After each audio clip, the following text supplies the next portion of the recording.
അപ്പോൾ ഇവിടെ നിങ്ങൾക്ക് ചെയ്യാൻ പറ്റുക BTC ഇൻട്രാഡേ ലെവലിൽ ഈ സൈഡിലേക്ക് എൻട്രി പോകാം, അല്ലെങ്കിൽ നിങ്ങൾക്ക് ഷോർട്ട് സെൽ ചെയ്യാം. അതിന് ടാർഗറ്റ് ഫസ്റ്റ് ടാർഗറ്റ് 87,400 ആണ്, ഇവിടെ ഞാൻ മാർക്ക് ചെയ്ത് വെച്ചിട്ടുണ്ട്.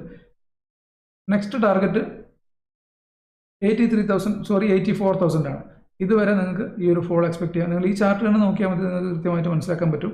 അതുപോലെ തന്നെ അപ്പ് സൈഡിലേക്ക് പോവുകയാണെങ്കിൽ നമ്മൾ ഇതാണ് സ്റ്റോപ്പ് ലോസ് വെക്കേണ്ടത്. ഇവിടെ 91,599 കാണും, അതായത് 600 നിങ്ങൾ SL വെക്കുക. ഇതിന് മുകളിൽ പോയി കഴിഞ്ഞാൽ ഞാൻ ഈ പറഞ്ഞ കാര്യങ്ങൾക്ക് വാലിഡിറ്റില്ല, നിങ്ങൾ ആ ട്രേഡ് ക്ലോസ് ചെയ്യുന്നതായിരിക്കും അടിപൊളി. ഓക്കെ, ബെസ്റ്റ് അതായിരിക്കും. അപ്പോൾ ഇവിടെ നിങ്ങൾ കണ്ടോ, ഇവിടുന്ന് മുകളിലേക്ക് പോകുമ്പോൾ നിങ്ങൾ ഈ സൈഡിൽ എൻട്രി പോകരുത്. ഈ ഒരു പോയിന്റ് വരെ, അതായത് 93,440 എന്ന് പറയുന്ന ഈ ഒരു റേഞ്ച് വരെ നിങ്ങൾ എൻട്രി പോകരുത്. ഇതിന് മുകളിൽ കയറി സസ്റ്റെയിൻ ചെയ്യുന്നുണ്ടെങ്കിൽ മാത്രമേ BTCയിൽ നിങ്ങൾ ഇന്നല്ല ഇനി 2-3 ദിവസം കഴിഞ്ഞിട്ടായാലും, ഇനി അതല്ല കുറച്ച് ദിവസങ്ങൾ കഴിഞ്ഞിട്ടായാലും ഈ ഒരു പോയിന്റ് ബ്രേക്ക് ചെയ്ത് മുകളിലേക്ക് പോകുമ്പോഴാണ്